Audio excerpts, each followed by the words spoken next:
Hi guys! I'm Joanna, a single mom of 5. Medyo matagal-tagal din akong hindi nakapag-vlog. Na-miss ko talaga i-share ang journey namin as family. Kaya ngayon, I'm starting fresh. For my first video, gusto kong ikwento ang root ng story ko. Kung paano ako lumaki without my parents kasi OFW sila. At paano nakashape sa buhay ko ang experience na yon. So, yun nga guys, mag-start na tayo sa aking life story. Lumaki ako sa pamilyang hindi buo, or sabihin natin na broken family. Bata pa lang ako, naghiwalay na sila. And yung talagang bata na wala pang muwang sa mundo, hindi ko pa alaman lahat, parang wala ka pang pangkita, parang ganun. Wala nga muwang. So, siguro nung time na yon o malamang walang choice si nanay kundi ang maghanap siya ng trabaho as OFW. Hindi naging madali para kay nanay and hindi rin naman naging madali para sa amin. So habang nagtatrabaho overseas si nanay, ako lang at ang ate ko ang lumalaki. Sabay kaming lumaki na walang magulang. Lumaki kami sa mga tita namin na mga kapatid yun ni nanay. Iba-ibang tita yung mga nag-alaga sa amin. Hindi lang isang tita. Ginawa naman nila yung best nila na mapalaki kami and sobra kaming nagpapasalamat sa mga ginawa nila para sa amin. Pero iba pa rin talaga kapag parents ang kasama habang lumalaki ka. Kahit may mga nag-aalaga na iba, tulad ng mga tita or sinong relatives, iba pa rin yung presensya ng nanay at ng tatay. Maraming times na nalulungkot ako. Minsan naiinggit ako sa mga kaklase ko, nakikita ko yung mga parents nila, nandiyan, naghahatid sundo, or merong mga special events. Pero ako, mapaulan, araw, bagyo, lunchtime, uwian, kami lang, independent kami ng ate ko. Mapabahayan, lahat kaming dalawa lang umuwi mag-isa.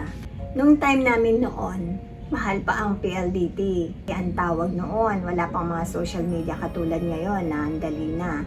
Naghihintay lang tayo ng sulat o kami, pasusulatin, papunta kay nanay, and then si nanay, ganun din.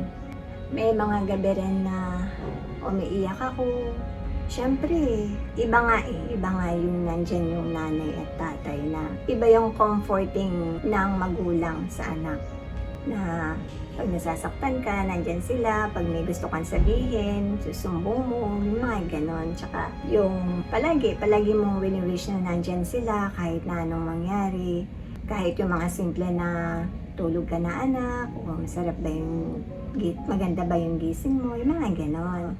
Pero nang dahil doon, natuto akong maging independent. Bata pa lang ako, I learned to be strong and to handle myself.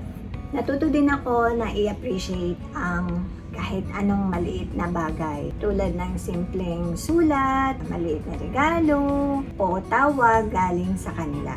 Doon ko na-realize na love can be shown in many ways. Kahit na anong layo pa yan.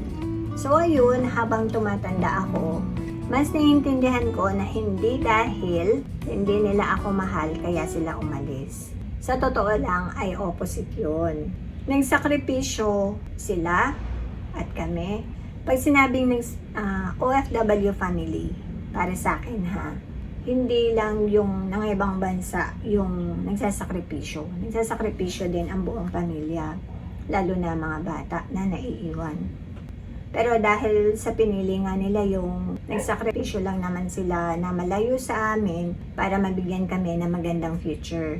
Yung realization na yon ang nagbigay sa akin ng peace and eventually gratitude. So ngayon na isa na rin akong magulang, pinipili ko na nandito ako, present ako para sa mga anak ko. Alam ko kung gaano kasakit lumaki na wala sa tabi ng mga parents mo. Kaya I always try my best na maramdaman ng mga anak ko na nandito ako. Nandito ako, I'm with them sa bawat araw. Growing up without my parents beside me wasn't easy. Pero ito yung nakapag-shape sa akin as nanay into the mom I am today. And for that, I am grateful. Grateful for the strength for the lessons, and most of all, for the love na ipinakita nila kahit malayo sila. So, ayun nga guys, dahil sa mga experience ko growing up, natutunan ko na kahit gaano kahirap, kaya kong tumayo para sa mga anak ko. Alam mo ba na habang kinukwento ko to, na-realize ko na isa rin to sa mga dahilan kung bakit ako bumalik sa pagbablog. Gusto kong i-share hindi lang yung mga struggles, kundi pati yung mga lessons and strength na nakuha ko sa journey na ito.